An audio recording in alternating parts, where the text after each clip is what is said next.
Se ha estado anunciando el tema de esta mañana, es etapas del crecimiento espiritual. Primera de Juan, capítulo 2, versículo número 2.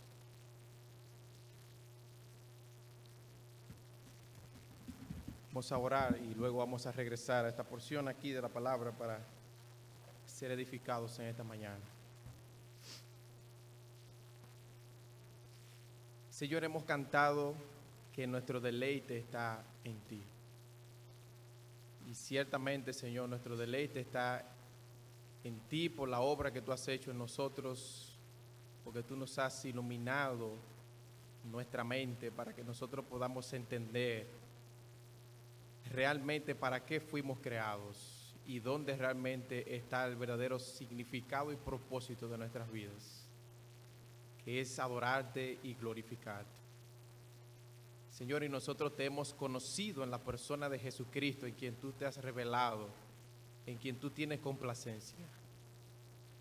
Y tu palabra dice que aquellas personas que no te conocen son amadores de los deleites más que de ti. Y nosotros, Señor, queremos vivir vidas que muestren lo contrario, que nosotros somos amadores de Dios más que de los deleites. Y Señor, queremos que tú sigas obrando en nuestras vidas, que tú nos ayudes a crecer, que tú nos ayudes a conocerte más, que en la relación que nosotros hemos venido a tener contigo como creyentes y como iglesia sea una relación cada vez más profunda y que nosotros estemos más convencidos y nos deleitemos más en el Dios al que adoramos. Así que háblanos a través de tu palabra en esta mañana y esperamos, Señor, que tú nos edifiques y nos ayudes a meditar en el hecho de que no hay nada más importante en esta vida que tener una relación personal contigo. Bendícenos si estamos en tus manos, en el nombre de Jesús. Amén. Primera de Juan, capítulo 2, versículo 12, dice la Escritura aquí: os escribo a vosotros, hijitos, porque vuestros pecados os han sido perdonados por su nombre. Os escribo a vosotros, padres, porque conocéis al que es desde el principio. Os escribo a vosotros, jóvenes, porque habéis vencido al maligno. Os escribo a vosotros, hijitos, porque habéis conocido al Padre. Os he escrito a vosotros, padres, porque habéis conocido al que es desde el principio. Os he escrito a vosotros, jóvenes, porque sois fuertes y la palabra de Dios permanece en vosotros y habéis vencido al maligno. Una de las cosas esenciales en la vida cristiana es el crecimiento. La Biblia nos enseña que cuando nosotros nos convertimos a Cristo, nosotros somos resucitados a una nueva vida. Espiritualmente, nosotros nos convertimos en nuevas criaturas. Eso es lo que dice la palabra de Dios. Cuando un bebé nace, en ese mismo momento comienza su vida aquí en la tierra. Y ese bebé automáticamente entra en una etapa, entra en un proceso de crecimiento y de madurez. Y hay cosas esenciales para ese crecimiento y para su desarrollo integral, como la leche y el cuidado de su madre. Una de las metas con un bebé es que ese bebé crezca hasta que llegue a ser un adulto maduro, que pueda ser capaz de sustentarse por sí mismo y vivir una vida independiente por él mismo. Las semillas son otro ejemplo de crecimiento, las semillas vivas. Estas semillas, cuando caen en buena tierra, donde pueden nutrirse bien y desarrollarse hasta que puedan crecer y convertirse en plantas maduras, fuertes y estables. Hermanos, de igual manera también, al igual que los bebés y las plantas, así también los creyentes, cuando nos convertimos a Cristo, entramos en un proceso, en una etapa de crecimiento, donde la meta es crecer en la semejanza a nuestro Señor Jesucristo. Esa es la meta, ese es el estándar, que nosotros crezcamos a la imagen de Cristo. Una de las tragedias que muchas veces experimenta la iglesia de Cristo es ver a creyentes que no crecen ni maduran espiritualmente. Y por causa de esa inmadurez es que muchas veces los creyentes no tienen una apreciación real y profunda por las bendiciones espirituales que nosotros tenemos en Cristo Jesús. Algo que nosotros debemos entender es que aunque la responsabilidad de crecer es nuestra, el poder que nosotros necesitamos para crecer no viene de nosotros, sino que le pertenece a Dios. Es imposible crecer, dar frutos en la vida cristiana si nosotros no dependemos del poder de Dios. Y ese poder de Dios está disponible para nosotros en Cristo Jesús. La evidencia más grande de eso es que nosotros tenemos el Espíritu Santo morando en el corazón. Y ese Espíritu Santo es quien pone en nosotros esos deseos de nosotros querer ser santos, de nosotros querer crecer. Ese Espíritu usa la palabra para santificarnos y esa palabra dice que es viva y eficaz. La responsabilidad de crecer es nuestra, pero el poder que necesitamos viene de Dios. Ocupaos en vuestra salvación con temor y temblor, es lo que dice Filipenses 2:2. Creced en la gracia y en el conocimiento de nuestro Señor y Salvador Jesucristo, dice 2 de Pedro capítulo 3, versículo 18. Es nuestra responsabilidad de crecer, pero nosotros no podemos hacerlo en nuestra fuerza. Necesitamos a Dios para poder avanzar en la vida cristiana. Y aquí en esta sesión de la carta, el apóstol Juan está hablando de diferentes etapas de madurez, de diferentes etapas de crecimiento que experimentan los creyentes dentro del pueblo de Dios, dentro de la iglesia.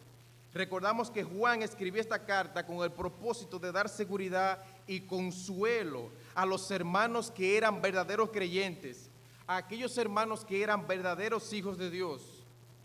Juan ha venido presentando varias evidencias que debe presentar una persona que dice ser cristiana. Y eso es lo que nosotros hemos visto en los versículos anteriores. Estos hermanos estaban siendo engañados por los falsos maestros. También habían falsos creyentes dentro de la iglesia que decían ser cristianos, pero realmente no eran cristianos genuinos. Y Juan estaba preocupado por la autenticidad de la salvación de estos hermanos. Y su propósito aquí es animar eficazmente en su fe a todos los verdaderos creyentes. No importa la etapa de crecimiento en la que se encuentren estos creyentes, Juan quiere animarlos a crecer, a perseverar en su fe. No importa si son bebés espirituales o si son adultos espirituales, él los anima aquí a crecer. Pero si ustedes leen detenidamente estos versículos, quizás les suceda la misma reacción que yo tuve al principio. ¿Qué hacen estos versículos tan extraños aquí? Porque cuando uno ve esto, os escribo a vosotros, padres, jóvenes, hijitos. ¿A quién Juan se está refiriendo aquí? ¿Qué él quiere decir con estos términos? ¿Se está dirigiendo Juan a los diferentes grupos de edad que hay dentro de la iglesia? ¿O a qué se está refiriendo él específicamente? Esta es una sección inesperada porque para lo que nosotros hemos venido viendo quizás no tiene mucho sentido lo que Juan esté diciendo aquí y detenerse a tratar esto que él está diciendo. Pero es interesante notar que algunas versiones de la Biblia presentan estos versículos como una especie de poesía y no de narrativa, porque se considera por algunos, incluso muchos comentaristas, que este párrafo aquí está escrito en poesía. Algo que debe llamarnos la atención aquí es la repetición de ideas que hace Juan. No sé si ustedes notaron eso. ¿Y para qué usualmente nosotros usamos la repetición de ideas? Para énfasis. Cuando nosotros queremos hacer énfasis en algo, nosotros usamos la repetición de ideas. Y Juan está usando aquí en tan pocos versículos una repetición de ideas. Y en parte es porque él está escribiendo en poesía, pero en la otra parte es porque él quiere hacer énfasis en lo que él está diciendo. Y por eso repite una cosa en el versículo 12 y vuelve y la repite en el versículo 14. Dice una cosa en el versículo 13 y vuelve y la repite otra vez. Porque él quiere hacer énfasis. Y por eso para mí, Juan no se está refiriendo a los diferentes grupos de edad en el sentido cronológico de las diferentes edades que hay en la iglesia, sino que más bien cuando utiliza esos términos padres, jóvenes, hijitos, él más bien está utilizando figuras aquí para hablar de diferentes etapas de madurez o de crecimiento que hay dentro de la iglesia. Hay muchas opiniones y muchas personas que interpretan este texto. Las conclusiones son variadas por muchos comentaristas, porque la gente se pregunta entonces, ¿quiénes son estos hijitos? ¿Quiénes son estos jóvenes? ¿Quiénes son estos padres?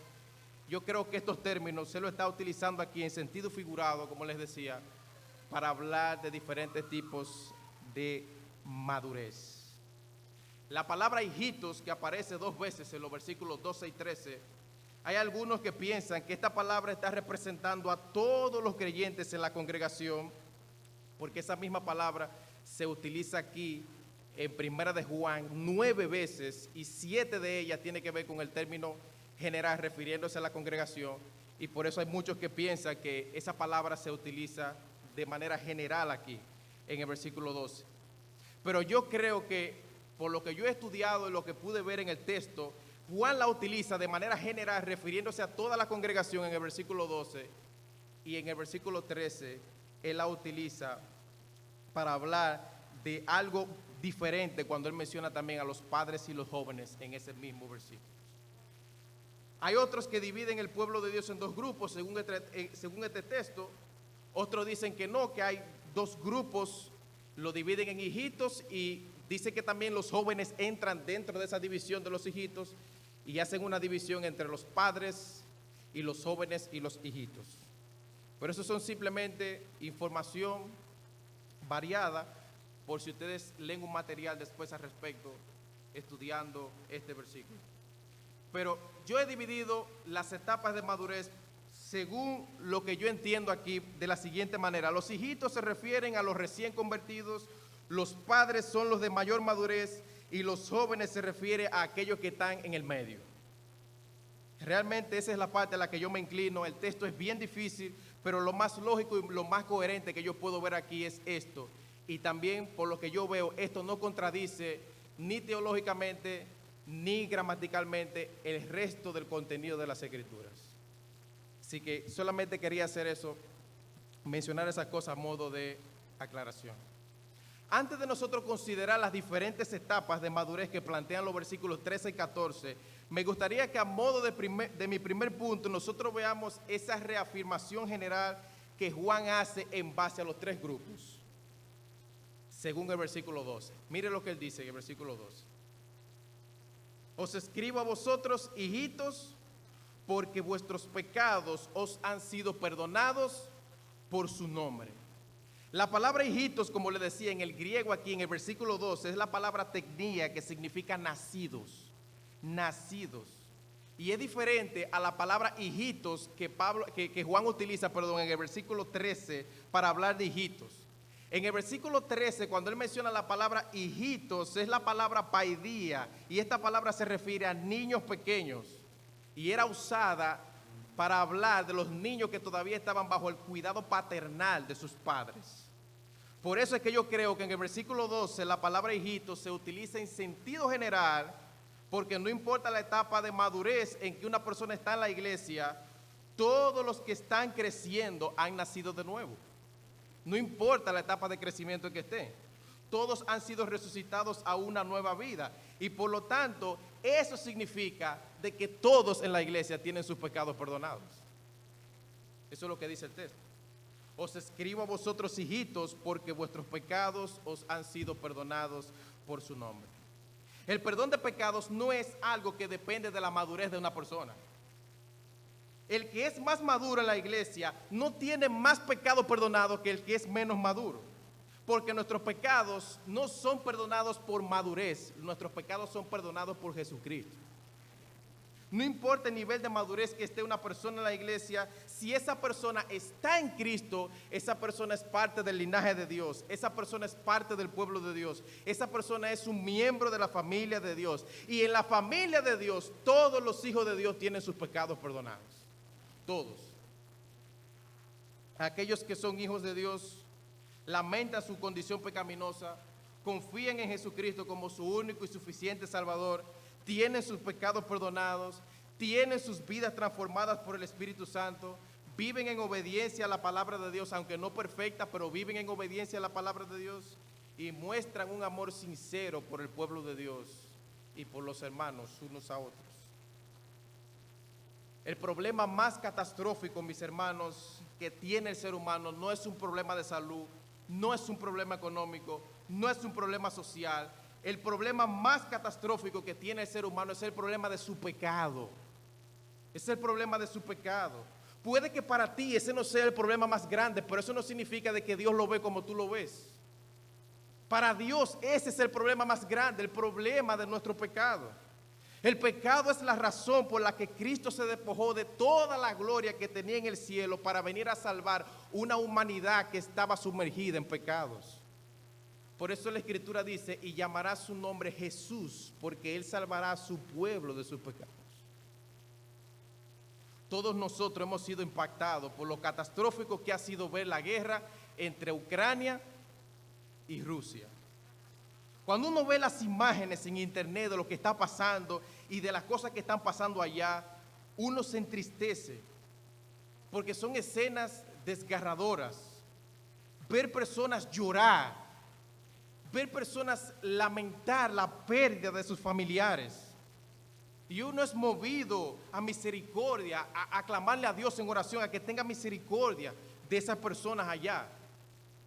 Y qué bueno, amén, eso está bien.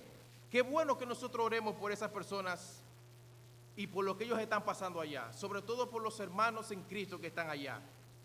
Pero esa catástrofe no es el problema más grande. Imagínate lo que sería cerrar nuestros ojos aquí y abrirnos en el infierno. Imagínate por un momento lo que sería eso. Eso es 1000 veces peor que una guerra. La Biblia es bien gráfica para que nosotros lo vivamos y por eso describe el infierno como lo describe, para que nosotros podamos tener una idea de lo horrible que es estar ahí. La catástrofe más grande, es cierto que lo que está sucediendo en Ucrania es terrible, pero esa no es la catástrofe más grande. La catástrofe más grande probablemente es todas las personas que están muriendo allí sin Jesucristo. Porque nosotros sabemos el destino eterno de esas personas.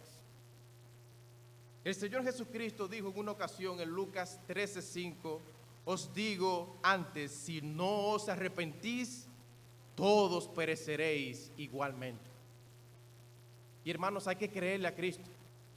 Mi amigo que no tienes a Cristo, hay que creerle a Cristo. Si no os arrepentís, pereceréis igualmente. Y Cristo vino para que no perezcamos. Cristo vino a esta tierra predicando el evangelio a diestra y a siniestra, el evangelio de salvación, porque el grave problema del hombre es su pecado. Os escribo a vosotros, hijitos, dice Juan, porque vuestros pecados os han sido perdonados por su nombre. Hermanos, gloria a Dios por eso. Gloria a Dios por eso. Todos nuestros pecados han sido perdonados en Cristo. Esa es la noticia más grande. El perdón de Dios no tiene fecha de expiración, no tiene vencimiento. El perdón es gratuito y eterno. Este perdón no es como la cédula que usted tiene, que usted la saca hoy y en 4 años tiene que volverla a renovar. No es como un pasaporte que se puede vencer. No, el perdón que nosotros tenemos en Cristo es eterno. Y por eso nosotros tenemos paz para con Dios. Porque en Cristo hemos sido perdonados. El perdón es algo que tenemos para siempre. Ahora bien, ¿por qué es importante que entender el hecho de que nuestros pecados han sido perdonados en Cristo antes de nosotros comenzar a hablar de crecimiento y de madurez? Porque eso nos ayuda a nosotros a crecer con seguridad.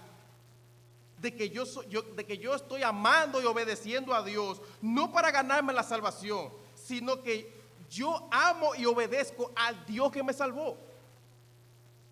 Y por eso yo estoy creciendo. Y como Cristo dio su vida por mí, ahora yo voy a dar mi vida para vivir para Él. No es para ganarme la salvación. Es para que yo crecer en amar y obedecer y conocer más a ese Dios que me salvó. Por eso Juan dice, estas cosas os escribo porque vuestros pecados os han sido perdonados. Eso es básico, eso es fundamental. Entender esto, hermanos, es crucial para nosotros crecer en nuestras vidas cristianas. ¿Saben por qué viven muchos cristianos con muchos problemas en su vida? Porque no aprenden esto, ni entienden esto, ni creen que esto es así. Hay personas que viven día a día con ese afán tratando de ganarse la salvación. Personas que intentan ganar el favor de Dios con sus obras. El crecimiento espiritual se trata de yo conocer a ese Dios que me salvó, de yo conocerlo más, a ese Dios que me perdonó en Cristo. Yo necesito conocerlo más. El crecimiento espiritual se trata de yo crecer en cultivar una relación personal con ese Dios que me salvó. El crecimiento espiritual se trata de yo obedecer, amar y deleitarme más en el Dios que yo he conocido. Ese Dios que me ha salvado y me ha extendido su favor. El cristiano es una persona que entiende que él no puede ganarse el favor de Dios ni el cielo con nada. De que no hay nada, hermanos, que nosotros podamos darle a Dios para que Él nos salve, para que Él sea digno de mirarnos. Ni con nuestra obediencia, ni con nuestras obras, ni con nada. El cristiano es una persona que entiende que su necesidad de Dios no es solamente del momento en que yo me arrepiento y creo en Cristo, sino que mi necesidad de conocer a ese Dios, de vivir en una relación con ese Dios que me ha perdonado, esa es una necesidad de todos los días. Todos los días. Todo aquel que entra en una relación personal con Dios, primero sus pecados han sido perdonados en Cristo. Porque solo Cristo es el mediador entre Dios y los hombres. Solo Cristo. Solo Jesucristo es el que quita el pecado de nuestras vidas. Y nadie puede tener comunión con Dios por sí mismo. Solo es a través de Cristo, el Cordero de Dios, que quita el pecado del mundo. Aun cuando nos asalte la duda, hermanos, vayamos a la Escritura y recordemos las promesas de Dios. En Miqueas capítulo 7, versículo 19 dice: Él volverá a tener misericordia de nosotros, sepultará nuestras iniquidades. O sea, las va a enterrar para no acordarse de ellas. Y echará en lo profundo del mar todos nuestros pecados. Todos nuestros pecados. Hay un hermano de esta iglesia que yo aprecio mucho y que Dios ha usado mucho en mi vida. Y en una conversación normal con él en estos días, hubo unas palabras que él me repitió. Me las ha repetido varias veces, pero él me lo dijo en un momento y él me decía, esas palabras han quedado clavadas en mi mente. Y lo que él me decía era lo siguiente: varón, cuando yo veo mis debilidades y veo mis faltas, una de las cosas que yo trato de recordarme a mí es que Cristo me perdonó. Cristo me perdonó. Y me decía, yo trato de predicarme eso todos los días a mí mismo. Y hermanos, yo creo que nosotros debemos imitar esa actitud. Yo creo que nosotros debemos crecer en eso, de predicarnos eso constantemente. Aun cuando nos asalte la duda, cuando nos vengan cosas en nuestra mente, Cristo nos ha perdonado, hermanos. Eso es lo que dice Juan ahí. Hemos sido perdonados en Cristo. Y por ese perdón, hermanos, por ese perdón solamente nosotros estamos seguros de que entraremos en el cielo. Noten lo que Juan dice en el versículo 12, por su nombre. Vuestros pecados han sido perdonados por su nombre. O sea, Dios nos perdonó no por lo bueno que somos, no por nada bueno que nosotros hayamos hecho, sino que nos perdonó por Jesucristo. Por su nombre, dice. En Hechos 4:12 dice, y en ningún otro hay salvación, porque no hay otro nombre bajo el cielo dado a los hombres en quien podamos ser salvos. Y en la antigüedad, cuando se decía a nombre de alguien, ese término se usaba, era un término técnico que se usaba en el sentido financiero, que significaba a cuenta de. Y nuestros pecados han sido perdonados, dice, a cuenta de Cristo. Cristo pagó el precio. Cristo pagó con su sangre para el perdón de todos nuestros pecados. ¿Y qué nosotros debemos hacer ahora? Debemos llevar ese mensaje. Nosotros que en este año como iglesia nos hemos propuesto a evangelizar y a hablar y a compartir el evangelio con las personas, eso es lo que Dios nos llama ahora, a que nosotros llevemos esta noticia a todos ahora y que nosotros prediquemos el evangelio. Lucas 24, versículo 46. Aquí Cristo está hablando y dice, así está escrito y así fue necesario que el Cristo padeciese y resucitase de los muertos al tercer día, y que se predicase en su nombre el arrepentimiento y el perdón de pecados en todas las naciones, comenzando desde Jerusalén. Dice, en su nombre que se predique esto. Y en Hechos 13:38 dice, sabed pues esto, varones hermanos, que por medio de él se os anuncia perdón de pecados. Y todo aquello que por la ley de Moisés no pudiste ser justificados, en él es justificado, en él es perdonado todo aquel que cree. Hermanos, el pecado no es un juego. El pecado es una triste realidad.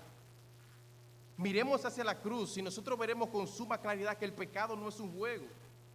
A los jóvenes de hoy en día nos atacan muchos pecados. Y hay muchas cosas en la etapa de la juventud que nosotros estamos lidiando. Y las personas de allá afuera nos dicen, esas son cosas normales de la juventud. No, no te dejes engañar. No son cosas normales de la juventud. Nosotros somos pecadores y necesitamos permanecer en Cristo. Necesitamos permanecer en Cristo. Por eso es importante que en esta mañana nosotros preguntemos, ¿dónde está nuestra seguridad? ¿Dónde está nuestra seguridad? ¿Qué te brinda la seguridad que tú tienes con la que tú vives la vida? ¿Es Cristo tu Salvador? Porque el versículo 12 nos dice que aquellos que estamos seguros es porque Cristo ha perdonado todos nuestros pecados. Por lo tanto, ¿cuál es la seguridad que tú tienes? ¿Tu seguridad es que tú tienes padres cristianos y que por eso Dios te va a dejar entrar en el cielo? ¿Esa es tu seguridad? ¿En qué está basada tu seguridad? ¿En qué tú te estás anclando? ¿De qué tú dependes? Hermanos, las cosas que nosotros hacemos, donde quiera que nosotros estemos, tienen que ser por amor a Cristo. Pero ¿saben qué? Muchas veces las cosas que nosotros hacemos para Cristo son las cosas más pesadas del mundo. Eso sí pesa. Y muchas veces hasta para venir a la iglesia, nosotros es la carga más grande para nosotros. Y nosotros queremos que los minutos aquí pasen rápido y que el mensaje sea rápido. Porque yo quiero que todo, eso es lo más pesado. Sentarme aquí 2 horas. Esas cosas se vuelven pesadas. Pero debemos revisar nuestras motivaciones. Si venimos aquí y Cristo es nuestra motivación. Cuando tomamos la Biblia en nuestras casas también para leerla, preferimos a veces sumergirnos en cosas que nos hacen a nosotros perder el tiempo, cosas que no son malas en sí mismas, pero que por el uso de controlado que nosotros le damos en nuestras casas, eso no nos ayuda ni a crecer espiritualmente, pero tampoco nos ayudan a mortificar el pecado, como deberíamos. Teniendo en claro esta declaración general del versículo 12, ahora pasemos a ver las etapas de crecimiento que Juan menciona en los versículos 13 y 14. Vamos a empezar de menor a mayor. Él menciona aquí primero a los hijitos, en el versículo número 13. En la parte C, él dice, os escribo a vosotros, hijitos, porque habéis conocido al Padre. El conocimiento de Dios es lo más importante y lo más prioritario aquí para Juan. Juan habla de la salvación en términos de conocer a Dios. Y en 2 versículos él se dirige tanto a los padres como a los hijitos, como a aquellos que han conocido a Dios. Los hijitos son hechos conscientes por el Espíritu de Dios de que ellos conocen al Padre. ¿Saben cómo gritaba un niño cuando se perdía en Israel? En aquellos días. Abba, Abba. Y el Espíritu que Dios ha puesto a morar en nosotros, ¿cómo clama? Abba, Padre. Entonces ese Espíritu es que nos hace conscientes de que Dios es nuestro Padre. Y Juan dice aquí que ese clamor está también en los hijitos, en aquellos que son hijos de Dios. Y eso no es natural que nosotros llamemos a Dios Padre. Por eso lo presenta como algo que nace del Espíritu de Dios. Dice alguien que no es natural que nosotros podamos entrar en una relación con el Dios que es santo. Eso es un milagro. Eso es un milagro, hermanos. El milagro más grande, que nosotros podamos tener una relación personal con Dios.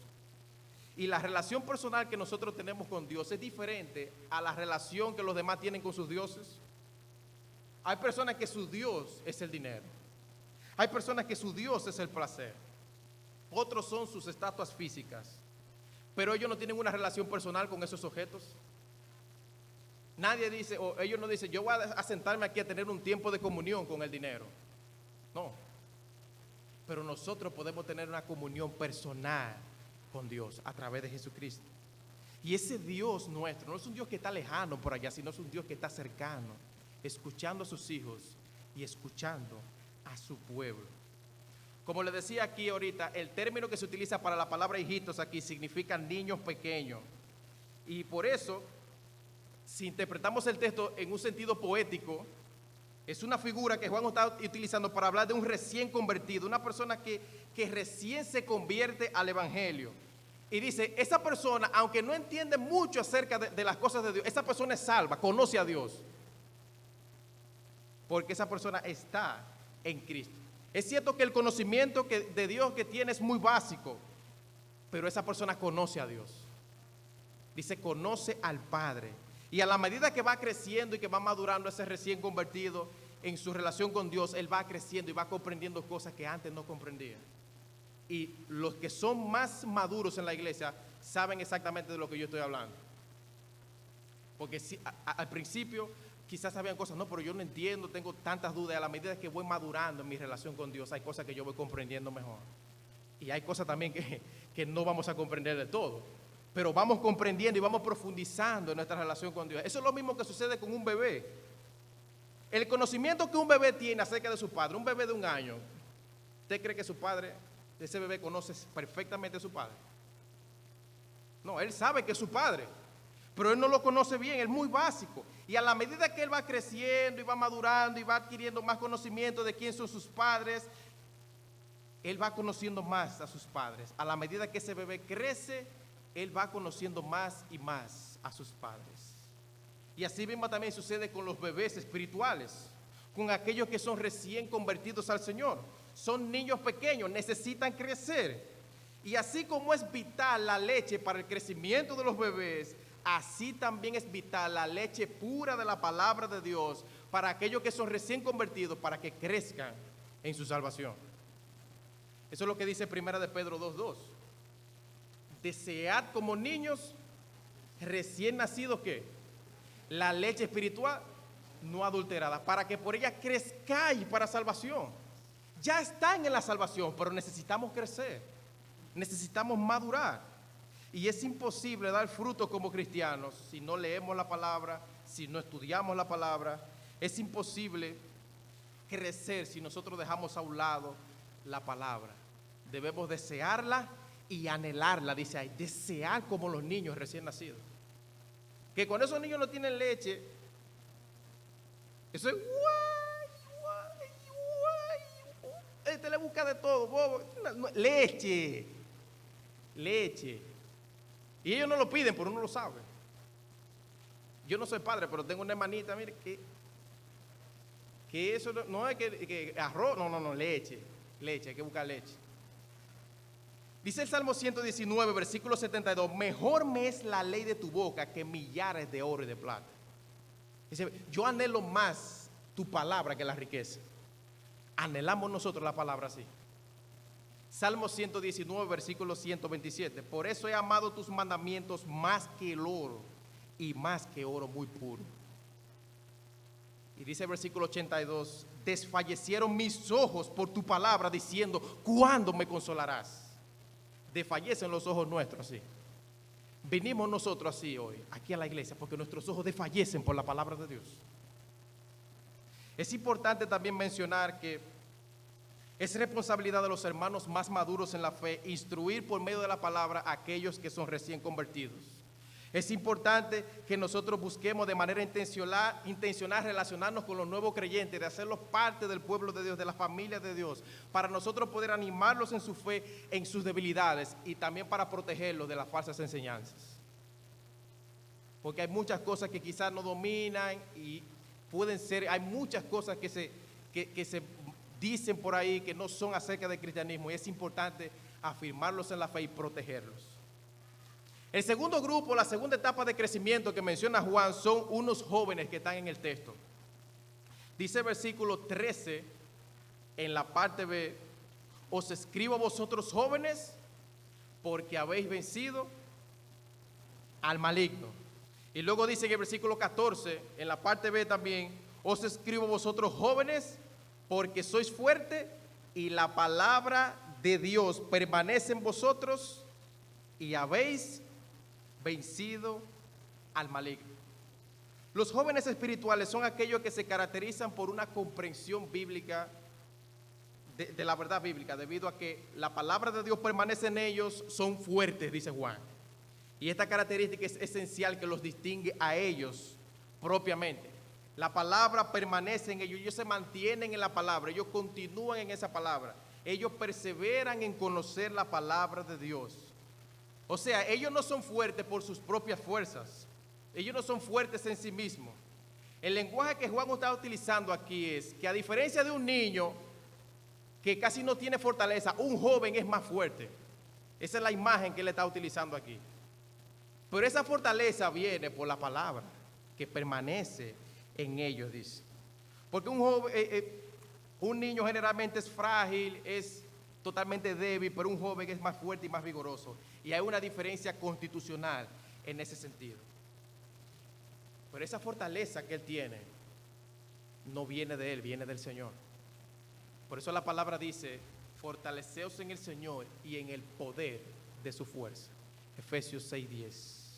Cristo mismo se defendió frente a las tentaciones, ¿cómo? Con la palabra. Y esta palabra permanece, dice, en estos jóvenes. Dios nos hace renacer por la palabra de verdad. Y nosotros maduramos en Cristo a la medida en que nosotros nos aferramos a esa palabra.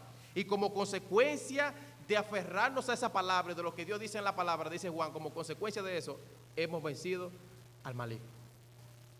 Los jóvenes espirituales en esta etapa de madurez, debido a que la palabra de Dios permanece en ellos, se encuentran preparados para enfrentar tentaciones, para estar firmes frente a las maquinaciones engañosas de Satanás. Ahora bien, esto no quiere decir que el otro grupo, por ejemplo, en el caso de los hijitos, no ha vencido al maligno. Eso no quiere decir eso. No, ellos han vencido también al maligno, en el sentido de que Cristo nos ha dado la victoria absoluta sobre los poderes del mal. Pero es algo que Juan de manera particular quiere destacar de los jóvenes.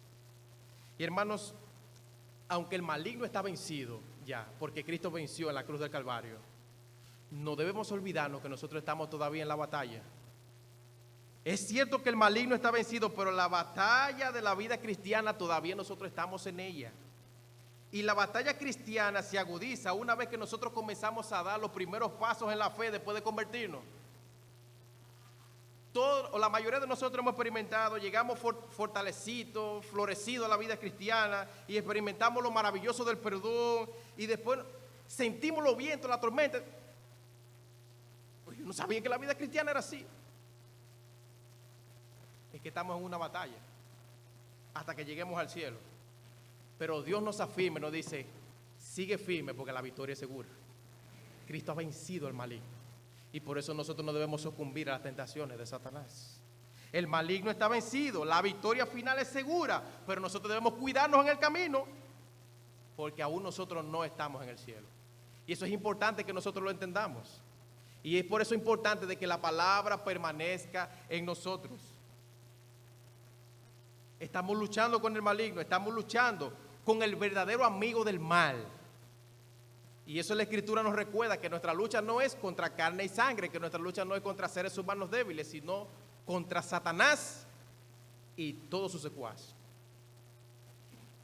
El verdadero enemigo de nosotros no es nuestro jefe que nos pone la vida difícil en el trabajo, o el vecino que me hace la vida difícil, o el familiar que tengo que también es bien difícil, ni tampoco un hermano de la iglesia que siempre es bien difícil, ni mi cónyuge tampoco es mi verdadero enemigo, ni el hijo que tengo que también se ha puesto, no, ninguna de esas personas son mi enemigo.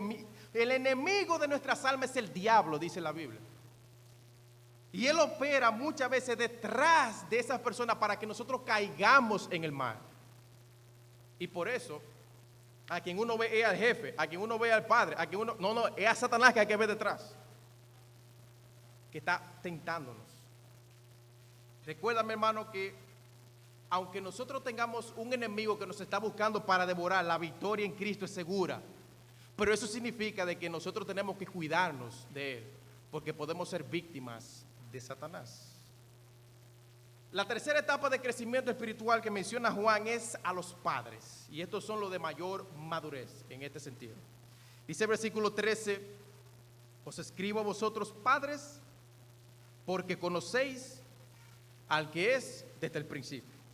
Os he escrito a vosotros, padres, dice el versículo 14, empezando, porque habéis conocido al que es desde el principio. 2 veces se utiliza la frase al que es desde el principio. Y Juan la utiliza aquí para hablar del conocimiento de los padres. Dice que ellos conocen al que es desde el principio.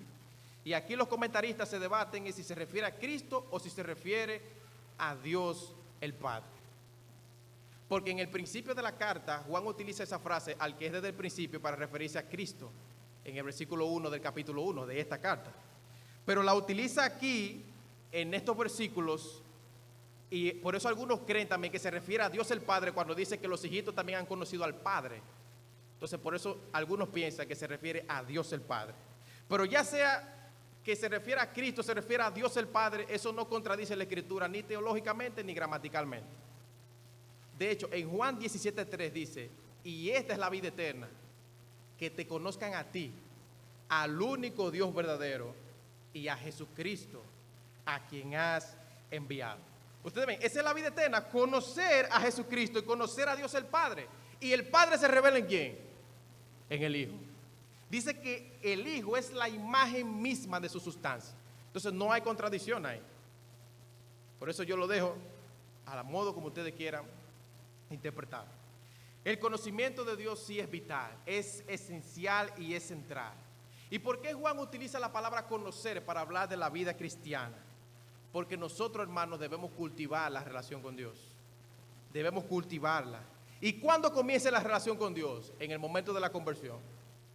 Cuando yo me convierto a Cristo, ahí es donde empezamos nuestra relación con Dios. Ahí es donde nosotros clamamos, Abba, Padre.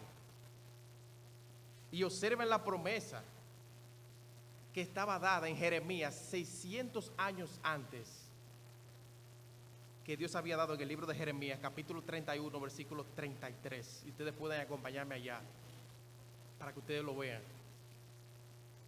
Jeremías 31, 33. Y cito este texto porque de verdad es muy importante en lo que nosotros hemos estado hablando aquí en esta mañana. Dice, pero este es el pacto que haré con la casa de Israel después de aquellos días, dice Jehová. Daré mi ley en su mente y la escribiré en su corazón. Y yo seré a ellos por Dios y ellos me serán por pueblo. Y no se enseñará más a ninguno su prójimo ni ninguno a su hermano diciendo, conoce a Jehová, porque todos me conocerán desde el más pequeño de ellos hasta el más grande, dice Jehová, porque perdonaré la maldad de ellos y no me acordaré más de su pecado. Observen cómo todos los elementos que menciona Juan allá están ahí en Jeremías. Habla del perdón de nuestro pecado, habla de la palabra escrita en nuestra mente. Y en Juan allá habla de que la palabra permanece en los jóvenes. Y habla del conocimiento de Dios. Todo eso estaba profetizado antes, 600 años antes, Jeremías lo había dicho. Y todos los creyentes en la iglesia, no importa la etapa de madurez, han conocido a Dios. Pero estos padres tienen un conocimiento más profundo y más experimental, debido a la experiencia de su relación con Dios. ¿Estás tú creciendo, mi amado hermano, en el conocimiento de Dios y del Señor Jesucristo?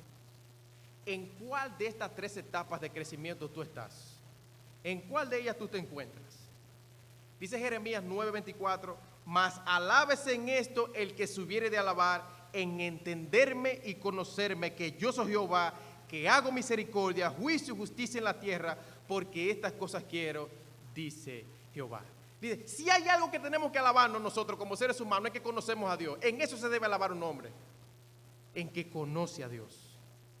¿Conocemos nosotros a Dios? ¿Anhelamos nosotros a Dios? Cristo mismo dice que ese conocimiento de Dios es un regalo que Dios nos da a nosotros. En Lucas 10:22 dice, todas las cosas me fueron entregadas por mi Padre y nadie conoce quién es el Hijo sino el Padre, ni quién es el Padre sino el Hijo, y aquel a quien el Hijo lo quiera revelar. Eso es un regalo, hermanos, de la gracia de Dios, que nosotros podamos conocer a Dios. Porque Cristo, por el puro afecto de su voluntad, ha decidido que nosotros conozcamos al Padre, que nosotros conozcamos a Dios. El mismo Juan, en esta misma carta, en el capítulo 5, versículo 20, dice: pero sabemos que el Hijo de Dios ha venido y nos ha dado entendimiento para conocer al que es verdadero, y estamos en el verdadero, en su Hijo Jesucristo. Este es el verdadero Dios y la vida eterna. Pero noten lo que dice: nos ha dado entendimiento, dice, para conocer al que es verdadero. ¿No deberíamos nosotros llevar consigo un sentido de privilegio todos los días?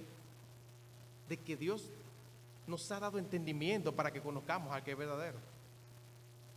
Ahora bien, como les decía, estos padres tienen un conocimiento más profundo, más experimental con Dios, porque tienen una experiencia cultivando la relación con Dios que han desarrollado por años en dependencia de la palabra, en oración, y por eso Juan enfatiza aquí que ellos conocen a Dios.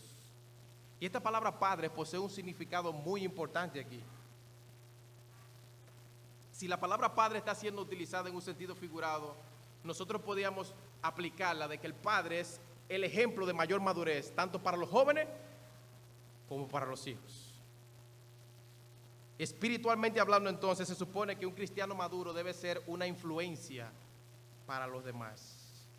Todos los nuevos creyentes, tanto como los jóvenes, debemos aspirar de manera intencional a llegar a ser padres espirituales, espiritualmente hablando, como el texto está diciendo ahí, a ser maduros en Cristo Jesús. ¿Eres tú uno de esos? ¿Ese es tu deseo, crecer a ese nivel de madurez, a llegar a esa etapa?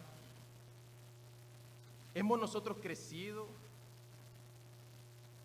en nuestras luchas que nosotros empezamos aquí cuando nos convertimos al Señor?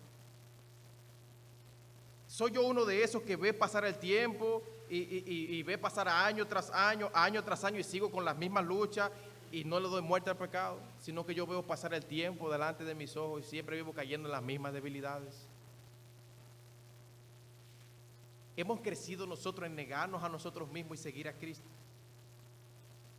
Si el conocimiento de Dios es tan importante, hermanos, ¿qué nosotros tenemos que hacer? Cultivar. Por eso Daniel 11:32 dice: el pueblo que conoce a su Dios se esforzará y actuará. Dice, el pueblo que conoce a su Dios. Y eso hay implicaciones en el hecho de conocer a Dios. El que conoce a Dios va a actuar de una manera diferente del que no conoce a Dios. El que conoce a Dios va a actuar y su pueblo actúa de manera obediente, tendrá confianza en Dios, dependerá de Dios, tendrá celo por la gloria de Dios, amor, gratitud, un espíritu perdonador, dominio propio, mansedumbre. Así se muestra una persona que conoce a Dios.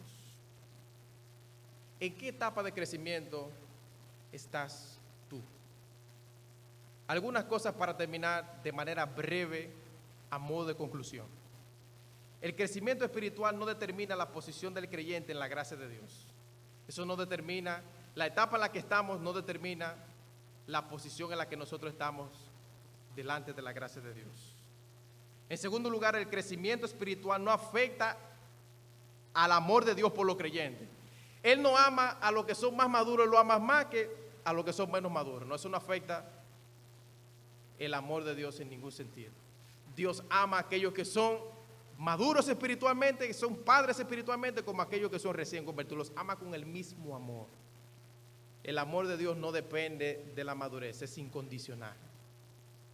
Número 3, el crecimiento espiritual no se mide por cuántos años yo tengo en la fe. A veces hay creyentes que tienen años en la iglesia y son menos maduros que otros que llevan más tiempo en el evangelio. No se mide por años.